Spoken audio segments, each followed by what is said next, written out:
Welcome back, Challengers Faithful. We are approaching game number 4 and potential match point here for Gold Coin United as Tempo Storm will be going back on the blue side. But that's not the only thing changing this game, Mark. They're bringing in Reven on the bottom side of the map. Oh boy, I can't wait to see what this potentially spells, because the last thing that we had kind of been talking Reven up for was his AD carry Jace, which is obviously a very different look on the bot lane position compared to what we've seen out of Free so far with all the lethality changes. This could potentially be a really nice kind of flex pick that could work out for Tempo Storm here in game 4, because I think one of the things you can say about Tempo Storm is the fact that they do seem like they struggle in more standard picks. They've always been a team that works a little better with some cheese thrown in, some different picks, some things that people aren't quite familiar with. But if you just give them, strong picks, go take the Cho'Gath. It limits Quas's creativity, and he has to play this champion that, while it's very, very strong, it's also pretty well understood because everyone's playing it. Yeah, once everybody starts playing it, Quas doesn't want to touch it anymore. It's a little bit too hipster with the top lane picks. Yeah. Although, the flexibility of these picks has been something that won Tempo Storm game number 2. The fact that they were able to take the Jace early on, that Quas had play, but then they flexed it to the mid lane and left the Galio open and were able to dominate that matchup. That was, we were mentioned right before the break, they have been giving Selfie a lot of help in the mid lane, but when he had that Jace matchup and he had the kind of, go-to counter pick or the lane winning matchup, he smashed Fly in that matchup. Well, the scary thing is now that you're back on the blue side here, you're not guaranteed to get that kind of counter pick for your mid laner again. Last time they took the Zed blind early on because it was left up in the first round of the ban phase. That means he can take it and they can ban out 2 things. You look at those bans and say, were those the most 2 effective bans? Did you need to ban the Syndra compared to the Vladimir? That's one of those questions you kind of have to ask, because it did feel like Vladimir held up just fine. Yeah, and they did ban away a multitude of things from Fly, but he was still able to kind of find a champion that would wind up winning that lane, or not necessarily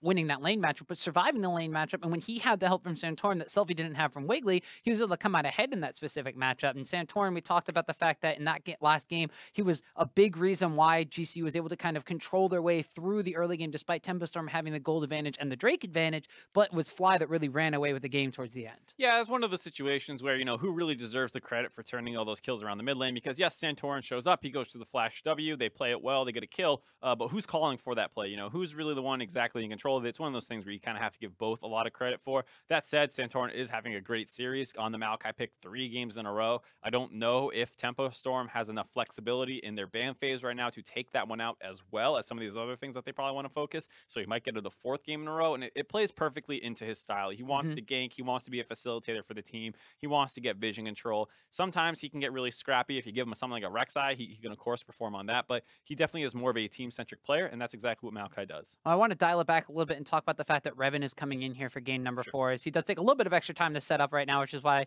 we have a little bit of a small delay. However, Reven on the bottom side of the map may not have the same impact as Freeze. We talked about the fact that Rikara coming to this matchup was first place for KDA for ADCs, first place for his CS differential, first place for his gold differential coming out of the lane phase at 15 minutes. But Freeze was ahead in all of those matchups in every single one of these games, and Rikara was just not having a huge impact in the game. He played his role in the later stages of the game, but he wasn't smashing lane phase like he had been throughout the Challenger series. That's something that Reven struggled to do as well, was the fact that, he got Caitlyn sometimes, and he didn't look particularly great on it, and he did feel like he was a little bit more one of those, preferred playing like the kind of caster style that you see out of some of the more bot lane focused champions. And I wonder what else they're going to play, because the Jace is already really high priority for Gold Coin United to ban out.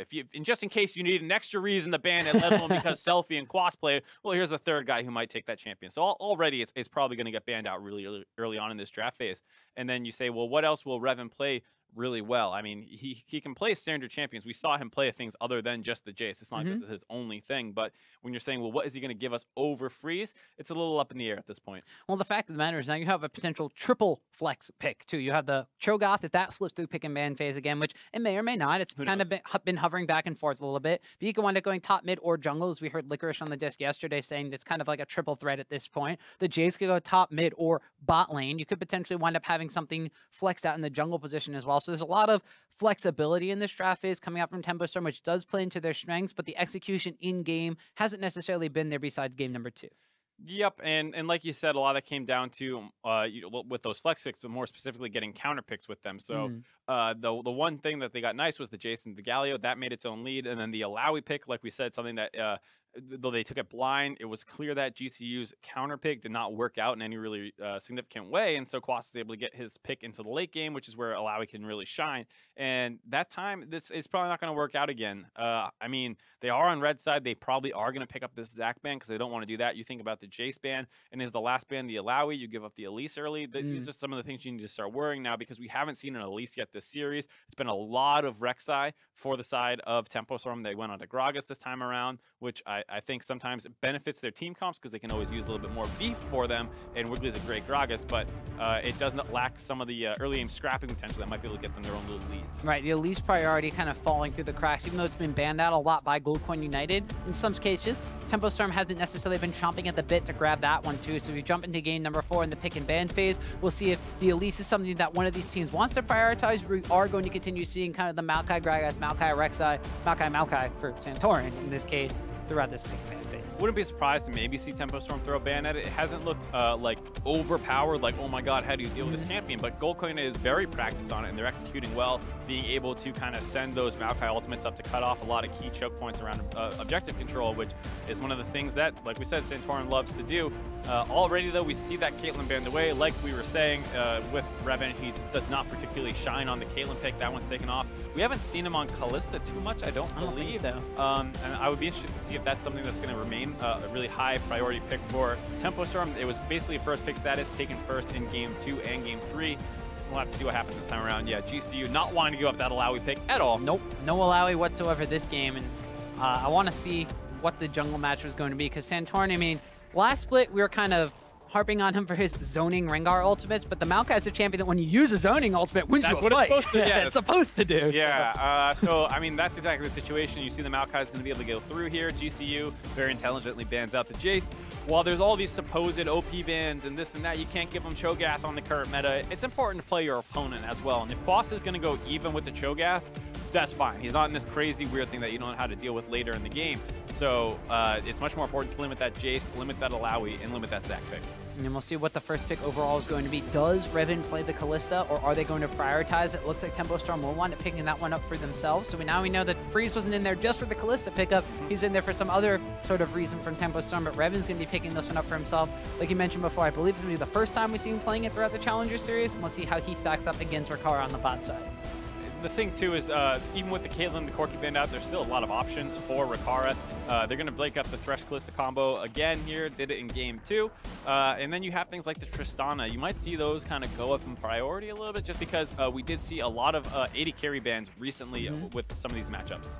We did see the Tristana and the Jhin being banned away by Goldcoin United last game, so when Freeze didn't have his AD carry quite yet and they took the Kalista away, they banned out the Tristana, who normally does very well into it in the lane, and then the Jhin, who's just really annoying, specifically with the lethality buffs more recently, but looks like they maybe want to be thinking about taking the Jhin away for themselves. Not necessarily sure how he does specifically in the Kalista. Kalista, of course, when she gets the right support, can be labeled in a bully lane. Jhin himself, you know, it's a little bit hard to lock down a target that's going to be jumping all over the place.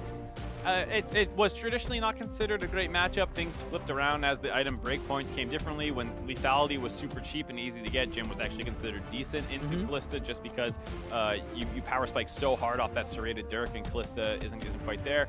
Now it's probably in a little bit of a different state because that was before Kalista came back into the meta so strongly with the play of the Rune King. Though we do see once again lethality is meta again, so it's hard to say exactly. It's the first time seeing it on 7-14, I believe, for us. Now, that said, this does give over the Galio counter pick to Tempo Storm, but this is potentially playing into what we said was a weakness of Tempo Storm, which is that they don't necessarily play with these picks that well. Right, and they don't necessarily play with the tanks on the top side of the map unless, you know, it was the Cho'Gath being played by Quas in the last game, so not necessarily known for wanting to, you know, conform to like the tank top lane meta, so this potentially could be a mid lane Galio coming out from Selfie, which again limits his carry potential a little bit. Exactly the point I was about to make. Just if it's Quas on it, great. It's a standard champion. He can't do any crazy shenanigans to you. If it goes to Selfie, you know, it's a super strong pick, but it's not exactly his playstyle. I'm sure he'll play it fine. The criticism is not on Selfie. It's on what the team needs out of Selfie, which is a lot of individual carry play. So obviously I love the Gnar pick right away. Gets him a good matchup into the Galio, assuming that you play that matchup correctly. And then if they flex it away from the Gnar, it's still one of Solo's signature champions, and you're probably putting Tempo Storm in a position they don't exactly want to be.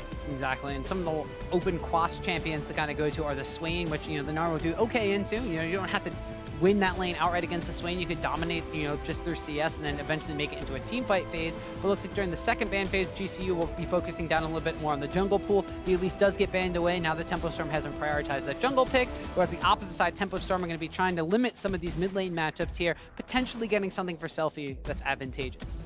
Something that they can definitely be looking for. I like the Jax ban as well. We saw Quas play that into, I believe it was Dyrus's Gnar, and they ganked it pretty heavily and snowballed that matchup. So heads up on that play, because of course, like we said, Fly can take that, or excuse me, Selfie can take that Galio pick. And I'm a little bit, I actually like the Elise ban as well, because you don't have any priority on it if you're GCU. You're just going to play the Maokai over and over and over. The fact that Tempo Storm does not ban it out, great, you take the Maokai. If they did ban the Maokai out, you probably just take the Gragas as well and keep saving that mid lane counter pick. Instead, looks like they're changing things up, going for the Sejuani. Now, this is surprising to me given the fact that we don't really see anything that different out of Tempo Storm that would say, oh, we need something other than the Maokai, because I believe that they already took the Kalista Blitzcrank bot lane once, or they've had similar things before. It was game number 2 where they wound up winning. Yeah, so it's not a totally new look, and GCU sees something different here to say why they don't want Maokai. Yeah, so going for the Sejuani instead. Maybe it's just because they have the Jhin, which isn't necessarily more of a team fight champion. You want to set up these kind of pick potential things, and you know, well, even then, Maokai still has some really good gank assistance on that. But we'll see what the Sejuani wants to do in this time around. Is it will be a Viktor picked up in the mid lane for Selfie, so that will solidify Quas on the tanky top lane Galio pickup. And we'll have to see what the last response coming out from GCU is as 2 of the champions being banned away from the mid lane pool from Fly. You might just want to go back to that Vladimir, and if there's a repeat performance in game number 3, that's going to be great for GCU. And the difference is this time around that while Vladimir against Zed is a relatively even pre-6 laning phase, and then you need to be a little bit worried about the all-in threat that comes from the Ignite, this time around, Viktor does just have like a decent matchup versus the Vladimir. Has really easy wave clear, especially once you hit that first item back where you get your Hex Core upgrade. You know, it can lead to a situation where you're on your back foot a little bit here, and that can open you up to some jungle invades and things like that if you don't have priority around the mid lane. We'll have to see how that works out, though. I do like Tempo Storm's team comp as a holistic look at it. You have magic damage, you have tankiness, you have playmaking, you have everything you'd ever want in a team comp. It's just about going out there and executing. The question is this the team comp that they like to execute? Is this Tempo Storm's bread and butter? Doesn't quite seem like it. Not entirely. If it's just in the hands of another team, then it would be fairly standard, fairly straightforward, fairly strong team composition. Do have a lot of team fight potential, though. The Blitzcrank can start things off, or he get thrown into the fray. Rek'Sai can use that flash on Burrow, and you have the Galio to follow up after it. But like you mentioned, is that Tempo Storm's playstyle? It hasn't been so far, and we'll see how they do to try to execute that against GCU, who have very similar comp to last game, just a different ADC and a different jungler. The one thing I do like about Tempo Storm is that Selfie is now on just kind of a standard mid lane mage, which is something he plays extremely well. And this gives him late game, you know, kind of hyper scaling threat where if they end up in a game that's closer come 30 minutes, which to be fair, we haven't seen that much of this series overall. But if they do end up in a kind of close game come late game, he will have that kind of late game carry potential for himself. Not quite around the Jace, though they did snowball at that time. Obviously with the Karma and the Zed, not at all. If it heads late. So this time around, this is something that, you know, as long as he goes even or slightly winning the matchup, I think this plays much better into his play style. The question is, though, like you said, for GCU, this is a comp that they just executed extremely well last game. You swap out the Maokai for the Sejuani.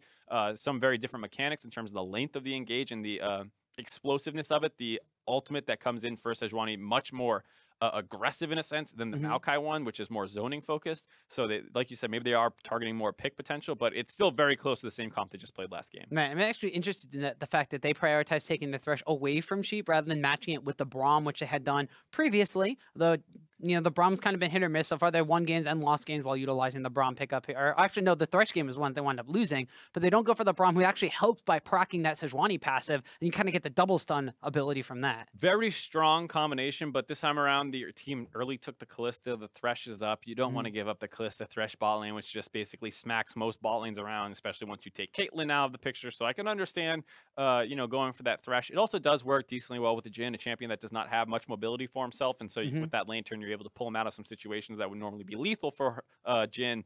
And now, luckily, though, we get to see our first look at the new Jhin with all the lethality buffs. We haven't actually seen it yet in the 6 games we've cast of the 7-14 Challenger Series. Yeah, so you have Duskblade of Drakthar being buffed up. The Ghostblade gives him a little bit of extra mobility as well. So even though he is a very immobile person who actually just has to stand still for a lot of his abilities to be cast, specifically his ultimate, he will have the ability to give that for a little bit of extra added position advantage. We saw the Misfortune utilizing that build, but we'll see what Jhin winds up building this. That was exactly the champion I was going to point out, is that there's plenty of champions who like to stand still, but it's important to get into the right place at the right time, and that's something that Ghostblade can help out with, especially with Jhin having that kind of cooldown on his reload after his 4th shot. Not much to do during that time. It's the perfect chance to pop that Ghostblade and get a little bit of move speed and get into the right spot to start firing away again or kite out. So the build does still make a lot of sense for Jhin, and hopefully we get to see a pretty impressive performance out of it, because I've heard a lot of good things about it. Yeah, well, we haven't had our own Ghostblades built yet, but we've been able to use our graphic to move out of the way so we could jump into game number 4 here in the back screen for you guys.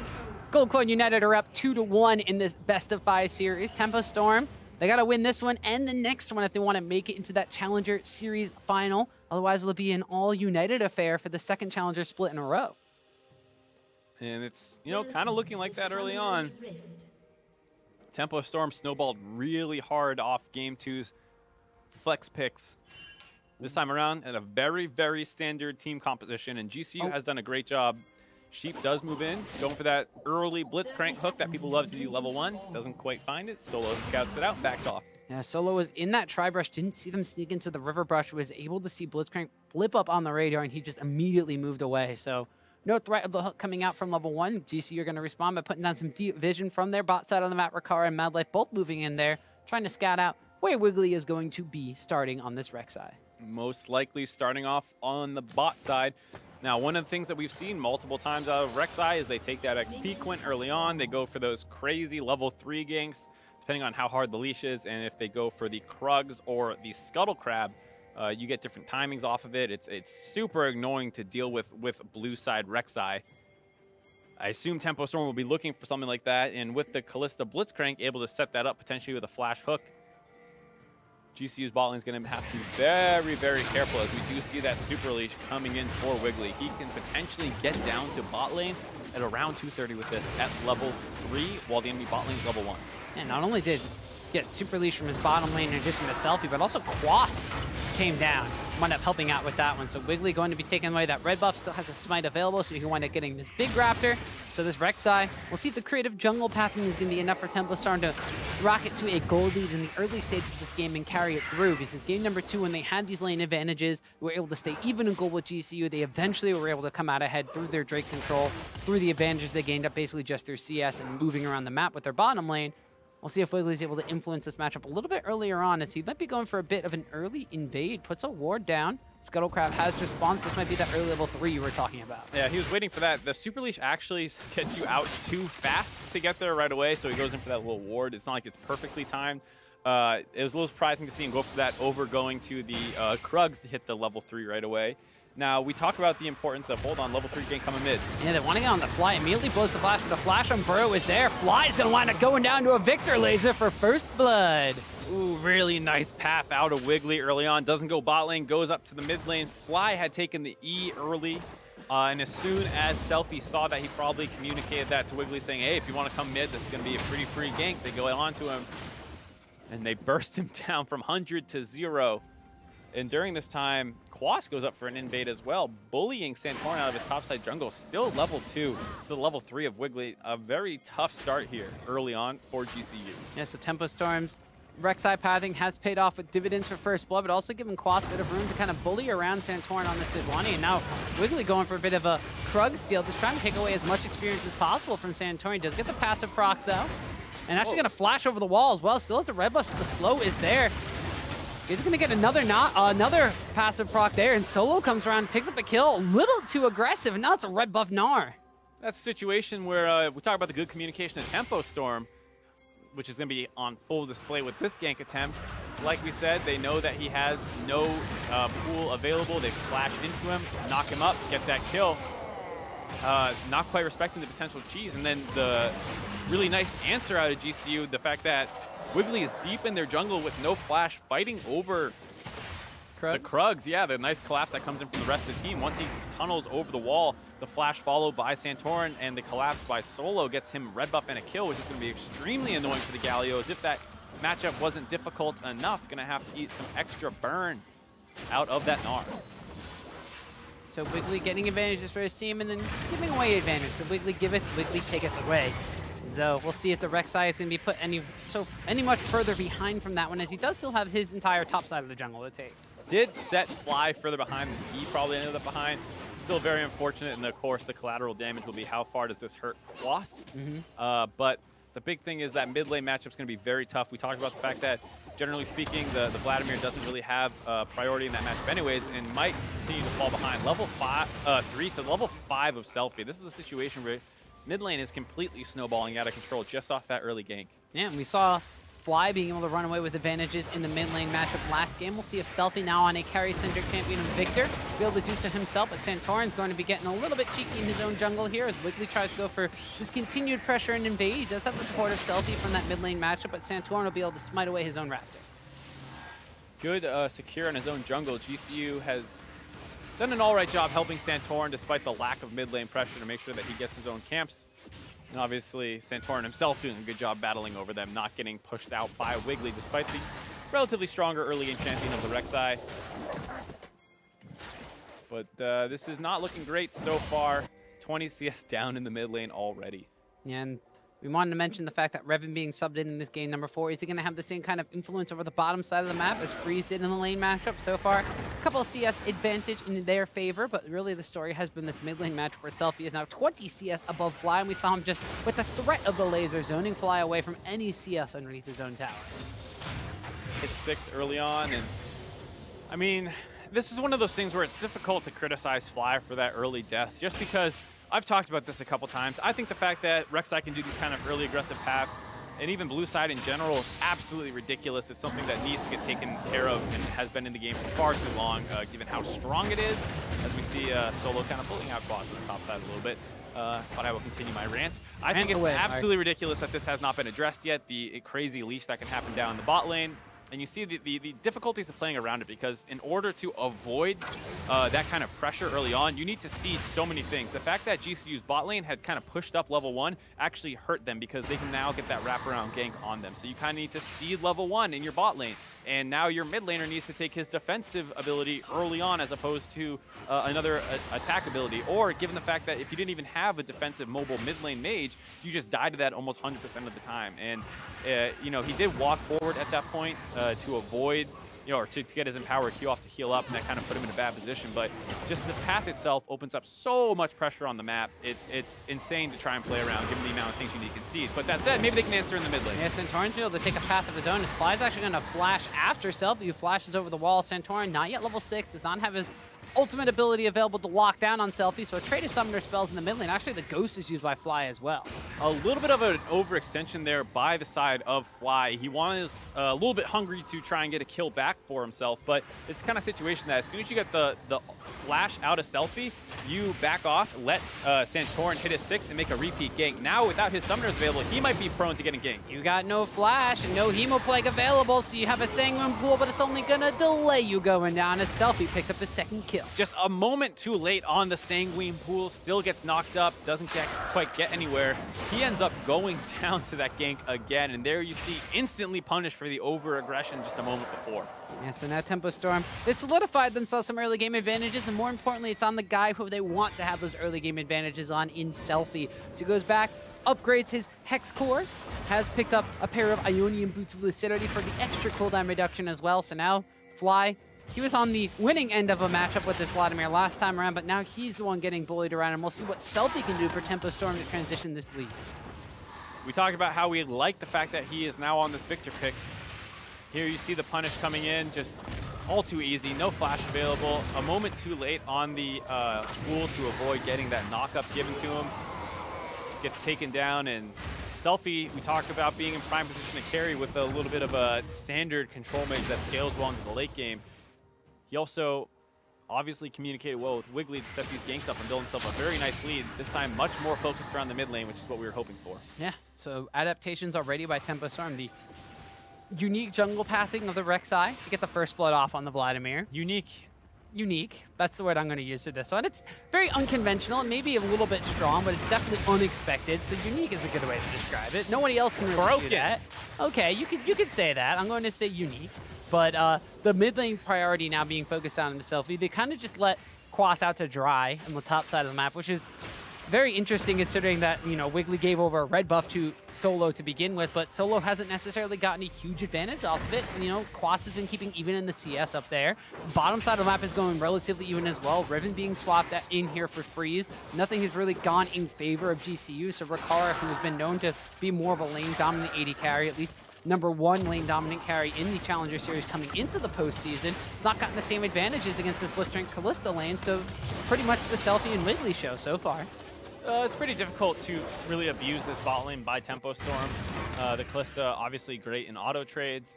You know, Jhin wants to move for the really quick ones where you get in and out, just drop your kind of damage and get out of there. Kalista wants to build up those Ren stacks. The scary thing is, you know, Blitzcrank and Thresh can kind of neutralize each other a little bit early on. Now that they're hitting their 6s, though, that all-in and gank assist that comes in from the Kalista lane starts getting scarier and scarier. So we'll have to see if any of this mid lane pressure snowballs and spills over down to the bot side. Well, we'll see if Selfie's going to be able to move around the map or if he stays in this mid lane with a blue buff on him just to punish Fly even harder. GCU has moved MadLife up to this mid lane because we also see Sheep moving up from the bot side of the map as well.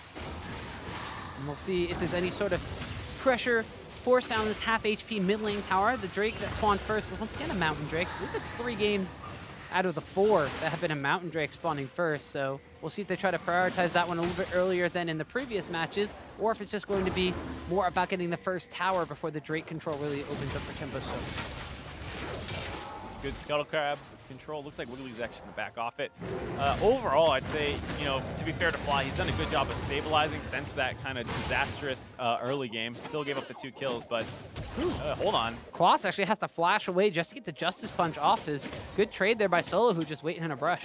Yeah, really nice play getting the chain CC onto Quas right as his Mega Gnar form was wearing out, and then getting in front of him so he can't Justice Punch to disengage that situation. Gets a lot of good damage on the Quas, forces that flash out. Needs something to go in their favor based off how bad this early game was going. MadLife now caught a little out of position. Yeah, has to use the box well. Chaos Storm is there, flashes away from Wiggily, who is tunneling forward. Didn't quite have his own flash up just yet, but MadLife being better safe than sorry as Quas teleports back up to the top lane, so Solo does have the teleport advantage over his solo laner, but Viktor has the mid lane priority and more importantly the mid lane party on his side over GCU's mid laner. Very greedy by MadLife going for that kind of vision control by himself. Both Santorin and Fly have gone to reset, getting some purchases in, and MadLife was alone on a solo mission there getting the wards. Ends up having to lose his flash and ultimate. But the nice thing is it will be hard for Tempo Storm to get aggressive around that bot lane, because like you said, they do have the teleport advantage on GCU. Quas can still roam though, has the heroic entrance available to still make some global map plays, and you see him hovering around this mid lane for a potential fight. But he'll have to go back topside soon as Solo has completed his Black Cleaver and is going back up to the top lane. Tempo Storm has been relentlessly pressuring down this mid lane tower. They want to open up Selfie to move around the map. It's already down to about 1/4 of its HP. Be careful though on the bottom side of the map. While Kalista has finished Berserker's Greaves and picked up pieces for her, Billy the Rune King, specifically finishing that build order Cutlass, a Duskblade of Drakthar has been completed by GCU's Rikara, so the Jhin is going to have a little bit of extra damage. It pops out of a brush and hits you with the 4th shot. These are some of those power spikes that we were talking about that were so important in this matchup before. Now you see the Duskblade of Drakthar, all things being equal, getting completed before the Blade of the Rune King, a little bit cheaper of an item. So he grabs that one. Gonna have a nice power spike. Also is able to grab another serrated Dirk off that recall. So Rikara in a really nice spot right now. His support down a summoner though, so still a little risky to potentially fight an all-in. Looks like GCU is in a little bit of full stabilization mode right now. They're just focused on sitting at, you know, this small gold deficit right now, even though it's a pretty big one around the mid lane, but stabilize there, you'll be okay. You see it's about 1,000 in the mid lane, but CS advantages elsewhere on the map. You see Solo's relatively far ahead, small advantage for Rikara and MadLife as well.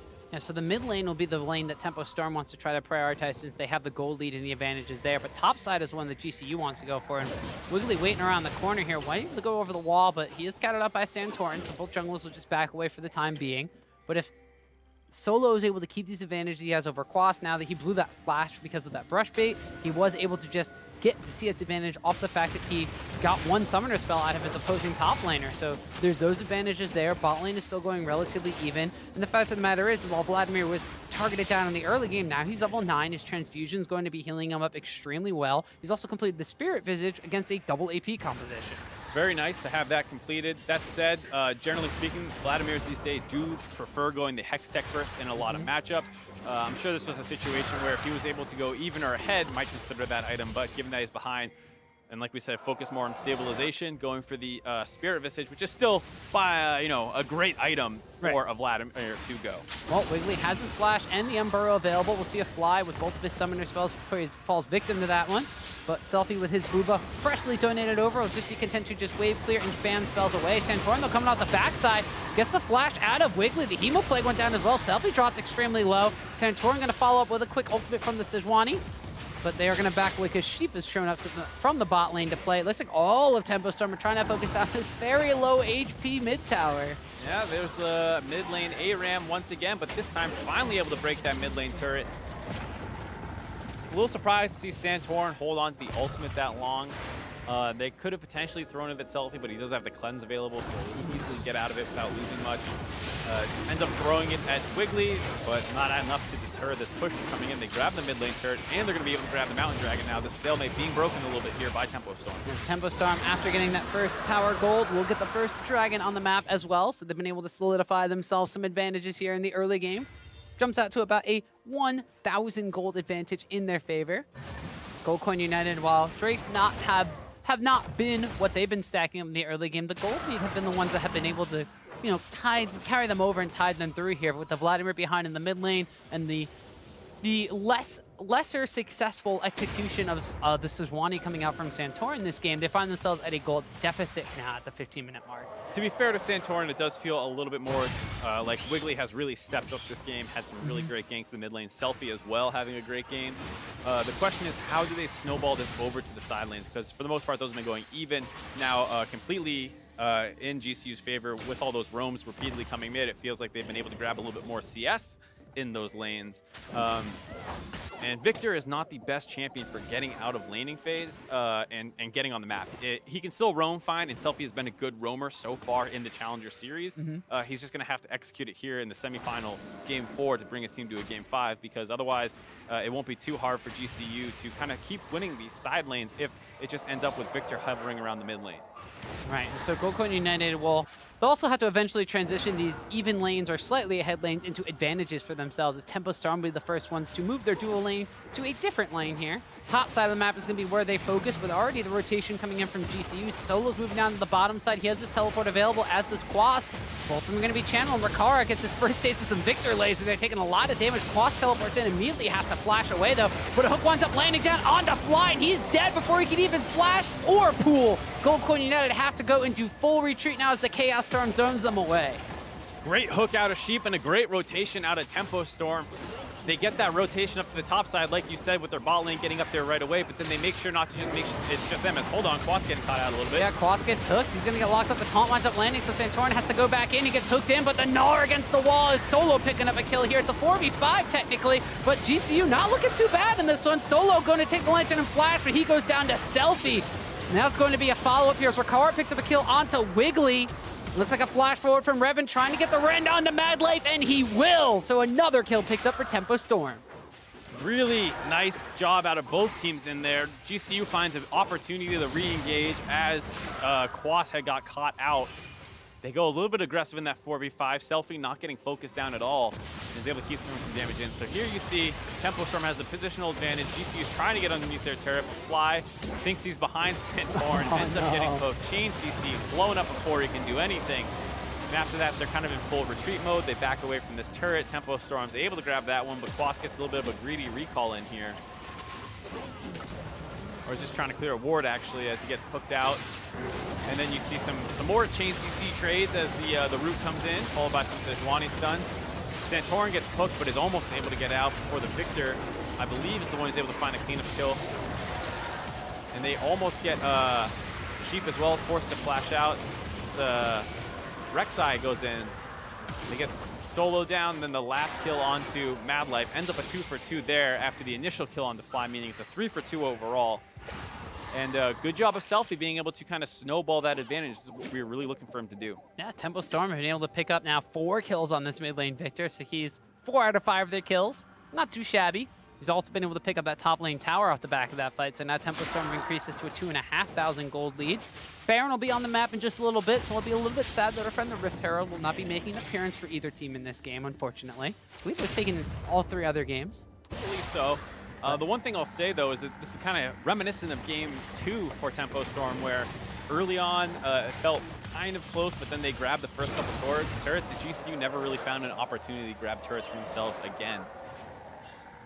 If they weren't able to convert on that kind of side lane play, the scary thing is that with Gnar being ahead of the Galio relatively significantly, that you can kind of get that frozen mallet. You start getting that 2-item power spike that Gnar is known for. He starts taking turrets on his own. You have to worry about how do we deal with the split pushing Gnar, and the Jhin is then set up in the mid lane. He's the one kind of holding while Vladimir splits into a side lane. You end up in this 1-3-1 that is slightly difficult for Tempo Storm's comp to deal with, but because they were able to successfully execute the snowball, they're in a great position.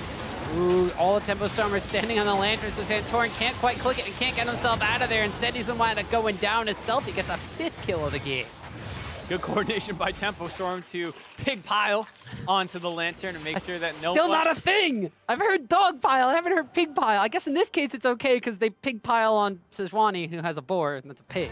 Or it's also okay because it's just the same. I still don't know. I want to get a fact check on that one. Pig pile's a thing. But instead, they're going to not quite pig pile. They're just going to lock up onto Wiggily, who tries to tunnel through, but a good play from MadLife knocks him out of it. There's not a lot of follow-up to kill him. Wiggily didn't even take the tunnel. MadLife was trying to predict when he would go through it, but a little early on it, and then Wiggily realizes, oh, I'm actually fine. They're backing off me as I'm taking the bot lane turret with my teammates. No need to take this tunnel out. So GCU now have seeded a bot lane outer tower, which means that all 3 outer towers on the map are down for them. So they will be hard-pressed to find safe areas of the map to farm up for, which Fly still kind of wants to do. You mentioned going for the Spirit Visage early, has picked up a pair of Merc Treads just to mitigate the amount of CC and magic damage being thrown at him. Doesn't necessarily pack the same punch as he did in game number 3 as the Vladimir, because he doesn't have the Hextech Crota Belt. More importantly, hasn't been able to build any ability power whatsoever, so he's just kind of stuck at his base Vladimir values for now. Passer will help out a little bit with that, but he's far from the very fed Vladimir he was in game number 3. And that's exactly what Tempo Storm were hoping for this game. Far from the fed Vladimir in game 3 and far from the fed Viktor in this game. I mean, talk about not having any AP. Viktor has plenty. 2 item completed, has the cooldown boots, 9 stacks on his Dark Seal. Tempo Storm here working away on their 2nd Mountain Dragon of the game. This is going to make their already great objective control even better. They're going to be able to force down this Baron, melt it down extremely quickly, and then use the Kalista Rend to secure it. Solo getting a little greedy trying to finish this turret off, gets chunked out low. Almost got it, but not quite. Now utilizing this double Mountain Drake effectively is Tempo Storm. They grouped up as multiple members in the mid lane. They know they really can't contest here from GCU. They're going to open up very quickly with the Curtain Call. Stones them away for the time being, and Tempo Storm are content just to sit back and wait for more minions as the ultimate is down. Able to buy space for Solo to finally grab their first turret of the game, though. Bring it back a little bit closer to a 3,000 gold deficit, but I'm sure that will get changed again pretty quickly here as Tempo Storm grabs the mid lane. Kalista not known for her prowess in taking down towers, although with the double Mountain Drake will help that with 20% extra damage on there. Now Gold Coin United has seeded a 4th tower of the game. Still about a 3,500 gold lead for Tempo Storm, so 23 minutes in the game, they have a 3,500 gold lead. That's great. It's not as big as some of the leads Gold Coin United have had in this series so far, and a lot of that's going to be that while Solo hasn't necessarily exerted pressure on multiple facets of the map and only just took the first tower of the game for GCU, his gold lead over Quas is still solidified at about 1,000, and the bottom lane matchup is still relatively even. Both Rikara and Reven haven't necessarily been huge deciding factors in these fights for their teams. It's really been about Selfie running away at things on Viktor and Fly on Vladimir and not being able to match it. The scary thing is moving later into this game. While Solo is very far ahead and they're going to put him down the bot lane to draw pressure by Quas, the 4-man core up on the top side of Tempo Storm is so good at taking this Baron that they're going to pull GCU right to it. And it's going to be a relatively easy turn given the fact that they have this Kalista, you know, Blitzcrank, and Rek'Sai available to really force this fight. So it's going to be a very tough situation for GCU to be in, despite having the stronger split pusher here already at that 2-item power spike that we were talking about that Gnars love to hit. You see a Knight's Vow between Wiggily and Selfie. So he pledges himself to his mid laner. He's gotten extremely far ahead, as if that were not very apparent already. And they're also going to be going, as you mentioned, for that top lane Scuttle Crab control. Quas is actually already up here too, so while Solo can take all the outer towers he wants on the bottom side of the map, which is physically only one. You see that right there. The Baron is the one that's going over to the favor of Tempo Storm, though they will peel off of it. MadLife is in the area. Actually, Rikara getting chunked out here by Reven, gets the Lantern. Oh, Lantern. He got tagged by the Prey Seeker. He's going to flash away from the damage of Wiggily, though, but he may have just condemned MadLife to death as Reven will finally pick up a kill. Nice play by Tempo Storm there. Reven was losing the 1v1 to Rikara. Tempo Storm reacts and collapses onto it. Almost a nice outplay by MadLife, getting the Lantern down onto Rikara, but the Prey Seeker hits at max range. They find the pickoff onto MadLife, and now GCU caught totally out of position. Tempo Storm is going to grab a mid lane inhibitor without Baron buff. Yeah, we had Solo just having to recall. Rikara had to heal, and Fly's still up on the top side of the map. So inhibitor winds up going down 25 minutes into the game. Tempo Storm coming out swinging.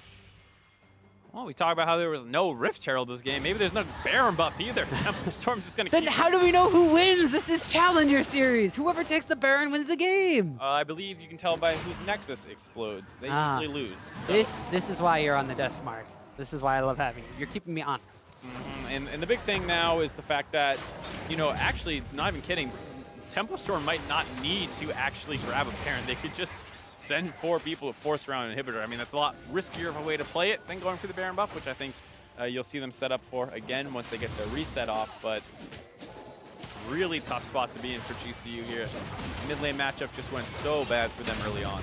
And so that has spilled over now into, well, not necessarily into other parts of the map, because the mid lane is the one that actually has all the towers down and the inhibitor missing. So Selfie basically has been able to get himself extremely far ahead and really help carry Tempo Storm through this game. I mean, it is still kind of the spillover from the mid lane, because while there's more mid lane turrets down, the order that they dropped was mid and then top and then bottom and then mid again. So, of course, the fact that they were able to grab all 3 outers makes it, you know, a pretty large gold lead, given the fact that it was close to even before they grabbed that first one in the mid lane. Now, Tempo Storm, as you mentioned, might not need to take the Baron, but baiting the Baron will guarantee them a fight that they could just use to push up that mid lane to the Nexus towers, where super minions will be pushing down in. GCU, though, they're kind of grouped up around this mid lane, or pushing away, and actually Quas might get caught out here. Gets locked up by the hook, gets locked up by the Deadly Flourish, tries to flash away at the Justice Punch, will get caught up. At the same time, Tempo Storm is starting this Baron. It's extremely low, flies in the backside, but it will be secured there by Reven. Jhin's picked up 1 kill. Now the curtain call comes out. Santorin's chunked down extremely low. The shot's not exactly landing on any priority targets. Wiggly's the one that gets hooked in. Selfie actually about half HP in the back of the fight. But now Gnar's gone mini and he's gone down as Selfie goes dominating in this matchup. The Wiggly ultimate and Selfie follow-up is there. Fly's trying to run away from this one with the ghost. Proto belts himself away just to safety. Huge transfusion heal from that blood, the blood lust onto the Grom. Lost my words there, as Fly may eventually lose his life here as Selfie and Wiggly are chasing him down. One last auto attack there, and Selfie's godlike. I like the idea out of GCU, knowing that they're not going to be able to actually stop this Baron buff. They instead go for a pickoff onto Quas, and it starts out pretty well. They're able to chunk him out really early on. You see that Tempo Storm doesn't know if they should help him or not. They're sticking on the Baron. Fly's wrapping around the backside, and this is actually a nice setup to turn and win this fight. Santorin ults a little bit too early, as the rest of the team was still finishing off onto Galio, so they couldn't actually combo win that damage. That said, they still have a chance to win this because Selfie gets stunned up, but that last 4th shot by Jhin just goes wide. If he hits Selfie there, maybe not kill him, but at least force him out of the fight very far. Instead, Selfie is healthy enough to continue in. He runs up, they get a bunch of cleanup kills, and after that, they continue up in the top side. They take a top inhibitor. A really nice attempt out of GCU, just a few small mistakes that cost them their opportunity to potentially take that team fight after losing the Baron. And that team fight going south for GoCoin United may wind up being the game here. Tempo Storm take that top lane inhibitor, as you mentioned during that replay. Saw a little picture-in-picture. Banner Command minion's going to be wailing away on the top side tower, but Tempo Storm are going to be the ones that reset. GoCoin United will be taking their first Drake of the game, as it will be an Infernal Drake. But Tempo Storm only have 1 lane left on the map. They really have to pressure down. It's going to be that bottom side, and the fact that their opponents are already taking the dragon, they're A-okay to just pressure away on this bottom tier 2 tower. Quas and Selfie have already grouped up for this. Sheep is over the wall as well. they catch somebody out here, that could just spell GG for GCU. Yeah, they have to send members back to the base right now. You see Fly up in the top lane trying to deal with these minions. Not quite a super creep wave yet, apparently, as that's going to be the next one coming in. Quas goes up there to try and escort those minions in, while the other 4 men work down in this bot turret. At this point, Quas' ultimate is probably long enough to reach from mid lane down here. Not quite 16, a little bit behind Solo, and everyone quite a bit behind Selfie. So we have the last outer tower on the map going down, and Tempo Storm, Baron buff and all. It's really difficult for GCU to try to come back in this one, let alone win this fight. If Tempo Storm even needs to really try and take it. They're just content to stay back here while we have Quas kind of doing his Quas split push thing on the other side, ushering in super minions into the base. Fly pretty much on wave clear duty at this point. Actually, Solo has to go up, deal with the super minions wailing away on that Nexus tower up top. And that means that this bottom lane tower is exposed. They wind up hooking in Santorin. Curtain call comes out already. Solo's going to get a Gnar, but it only really lands on the Sheep. He just gets pulled back in by Reven. Fly protobelts into the fight, has to lantern himself back out. Sheep's taken down pretty low, but Quas is going to get a taunt down onto Solo. He gets locked up in the gravity field after that. And with Gnar down, they're going to be charging into the base of GCU. That's the first kill, goes over onto Reven. They haven't exactly dove through anything yet, but they don't need to because super minions are taking that Nexus tower. Gold Coin United has to see the inhibitor tower because of that one, and Tempo Storm setting pace to force a game 5. Very close fight by GCU. Not that bad at all, actually, but they're just so far behind at this point in terms of map circumstance. The minions are going to end the game for themselves, and GCU able to trade some kills back and forth. 1 for 2 so far, but not enough to deter this push, and Tempo Storm, like you said, going to be taking us to a game 5. We saw Santorin charge in, flash out, get taunted back, and pulled back into the fray. As Selfie will go legendary 9-0-3 on Viktor. This is the kind of Selfie we wanted to see from this performance. While GCU may have had their KDA stats, doesn't matter because the only number that matters anymore is the fact we're going to game 5. Huge game out of Selfie overall. Some really great gameplay out of Wiggily as well, using that bot side advantage that blue Rek'Sai can have, able to get onto the map extremely early. Doesn't actually go down in the bot lane, goes mid, given that they knew Fly did not have his W up. They get the kill there. And then after that, that's pretty much just a mid lane snowball. There was the one time that we saw they came back to the mid lane for the side of GCU, but Fly got a little over aggressive. Instead of just taking the summoner advantage, goes for the summoner trade, and then instantly punished by Tempo Storm. They regank him, they get a second kill, and then after that, it's off to the races. Yeah, at that point, Selfie was just really out of control from this mid lane Viktor matchup, and we weren't able to see him necessarily dominate from that point forward until they were able to take his tower. Once they took his mid lane tier 1 tower, they took the first Mountain Dragon, and then moved their dual lane up to the top side, where they were able to actually, GCU was close to winning a fight up there as they took that top lane tower 17.5 minutes in, but it was Tempo Storm with the Viktor that was way too far ahead at that point, turning it around. That's the thing, is that Viktor definitely not a snowball champion, but from ahead becomes very, very dangerous. So they get the rotation advantage up to the top lane. Fly trying to get underneath the turret, gets hooked out, blown up right away. But from there, you see that at this point, GCU was still relatively close in the game. Tempo Storm's going to be able to grab this turret. Quas gets caught out trying to clear a ward, and it's well played by the frontline members of GCU. Solo's going to be able to hop in here after getting a little bit of a chain CC, get a nice Gnar ultimate off onto 3 members. Rikara throwing in a lot of damage from the backline, but this whole time, Selfie's going to be untouched. They blow up Solo, who just went forward. Last auto attack finishes him off. Selfie continues to run through. Wiggily goes in, kind of trades his life, thinking he might be able to get the execute damage. Not quite the case, but Reven also unfocused during most of this. Gets a couple Ren stacks into MadLife, pops him as well.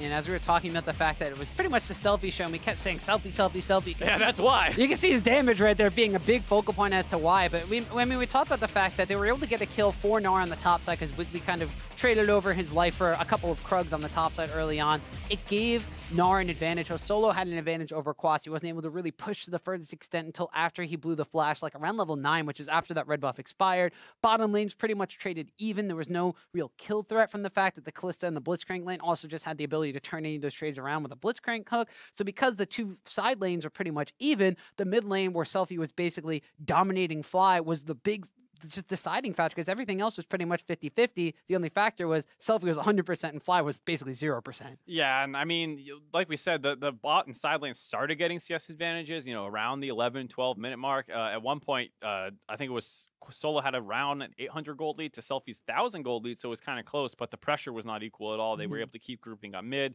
They take that turret down, and they do a good job moving up to the top lane after grabbing the Mountain Dragon, instantly putting that to use. You know, GCU was a little slow on the play. They had to cut all the way up through mid lane to get underneath the turret.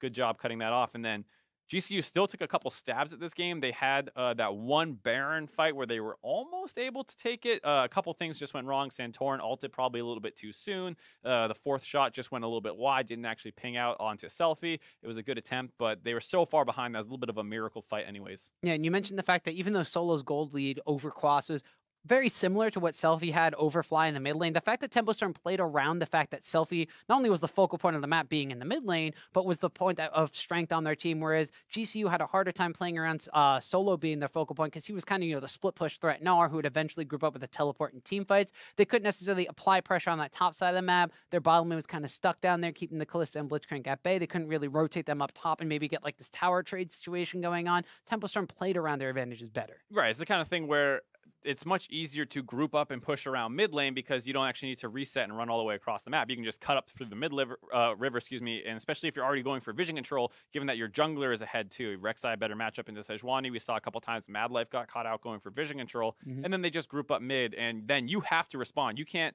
necessarily go topside unless you're going for a complete trade, but Galio, a little bit harder to trade against than the very shut down Vladimir. Yeah, and so with the Vladimir being shut down, you know, the Gnar not being able to really do anything on this side, Gokun United was really kind of hard pressed in this one. They did still try to go for a couple of engages, but one of the things that was a little lackluster in this composition was, you said during the game, it wasn't necessarily his fault because Fly fell behind extremely early on, but Santorin on the Sejuani pickup was not nearly as effective as he had been on Maokai for 3 games, even in the game that they lost game 2.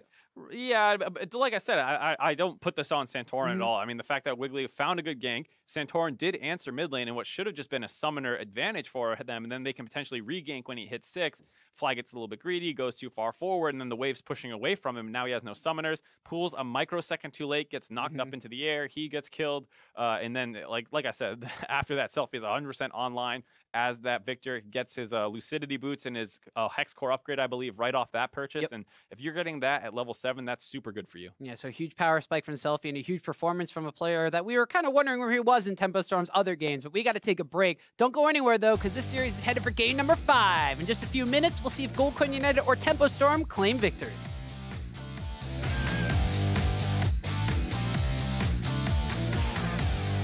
Fly immediately blows the flash, but the flash on Burrow is there. Fly is going to wind up going down to a Viktor laser. He's going to get another passive proc there, and Solo comes around, picks up a kill. You got no flash and no Hemo Plague available, so you have a Sanguine Pool, but it's only going to delay you going down. But GCU not looking too bad in this one. Solo going to take the Lantern and flash, but he goes down to Selfie.